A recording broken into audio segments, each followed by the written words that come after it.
السلام علیکم ورحمۃ اللہ وبرکاتہ۔ میرے چاہنے والے، میرے محبین، میرے کرم فرماؤں تک میرا سلام پہنچے۔ آج میں اپنے کرم فرماؤں کے لیے، محبین کے لیے نماز تہجد کے متعلق کچھ بیان کرنا چاہتا ہوں۔ کچھ میرے دوست یہ کہتے تھے کہ نماز تہجد کے متعلق بتائیے، نماز تہجد کس وقت پڑھتے ہیں، اس کا وقت کیا ہے، اس کی رکعتیں کتنی ہیں، اس کا طریقہ کار کیا ہے پڑھنے کا۔ تو آج میں آپ لوگوں کے لیے نماز تہجد کے متعلق کچھ بیان کر رہا ہوں۔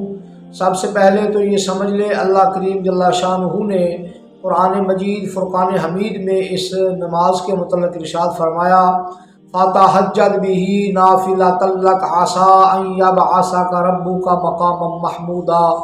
خالق اکبر جل وعلا نے قرآن میں اس نماز کا تذکرہ فرمایا، اور یہ نماز حضور آقا دو جہاں صلی اللہ تعالی علیہ وبارک وسلم پر فرض تھی۔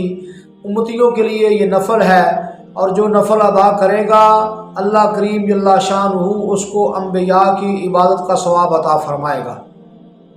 نماز تہجد پڑھنے والے کا چہرہ میرا اللہ روشن فرما دیتا ہے۔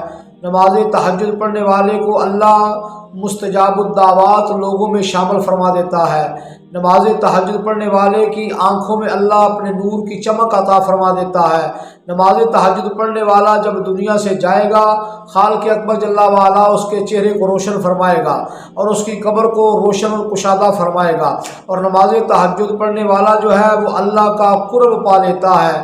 اس لیے نماز تہجد جو ہے وہ پڑھنی چاہیے، اور نماز تہجد کا وقت جو ہے وہ آدھی رات کے بعد شروع ہو جاتا ہے، یعنی رات کا جو آخری پہر ہے وہ اسپیشلی اسی کام کے لیے ہے کہ بندہ اللہ کی بارگاہ میں حاضر ہو، اور نماز فجر جو ہے اس کا وقت شروع ہونے سے پہلے آپ نماز تہجد پڑھ سکتے ہیں۔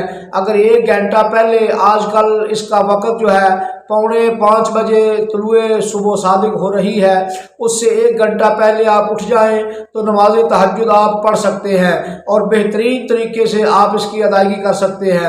اور یہی وہ وقت ہے جس وقت میں خالق اکبر جل وعلا آسمان دنیا پہ اپنی شان کے مطابق نزول فرماتا ہے اور ندا فرماتا ہے کوئی مجھ سے عزت مانگنے والا، ہے کوئی مجھ سے دولت مانگنے والا، ہے کوئی مجھ سے جاہ و حشمت مانگنے والا، ہے کوئی مجھ سے اولاد مانگنے والا، ہے کوئی مجھ سے سوال کرنے والا۔ اے بندو، سوال کرنا تمہارا کام ہے اور عطا کرنا رب العالمین کا کام ہے۔ اس وقت میں خالق اکبر جل وعلا اپنے بندوں پر کمال مہربانیاں فرماتا ہے اور اپنے بندوں کو اپنا قرب عطا فرماتا ہے، اور اسی وقت پہ اولیاء کرام تہجد میں اٹھ کر اللہ کی بارگاہ میں سجدہ ریز ہوتے ہیں اور عرض کرتے ہیں، اے مالک، ہمیں اپنی بارگاہ میں جھکنے کی توفیق عطا فرما، ہمیں اپنی بارگاہ میں سجدہ کرنے کی توفیق عطا فرما۔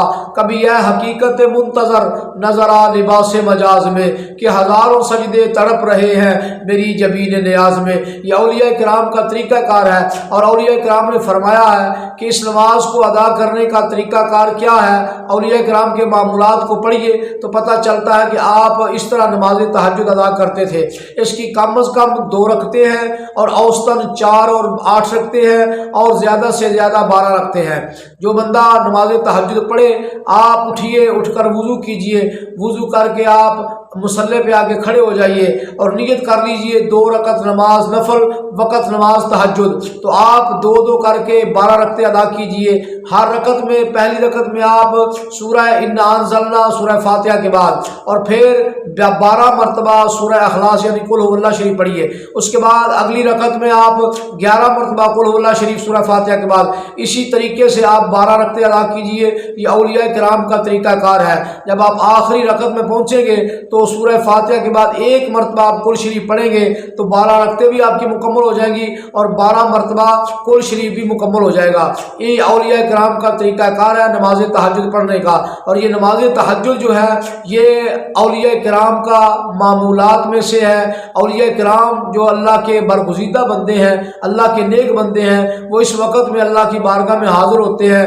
جو ہمارے جیسا گناہ گار اس وقت میں اللہ کی بارگاہ میں حاضر ہو تو اولیاء کے کرام کے توسل سے اللہ کریم جل شانہ اسے بھی اپنا قرب عطا فرما دیتا ہے۔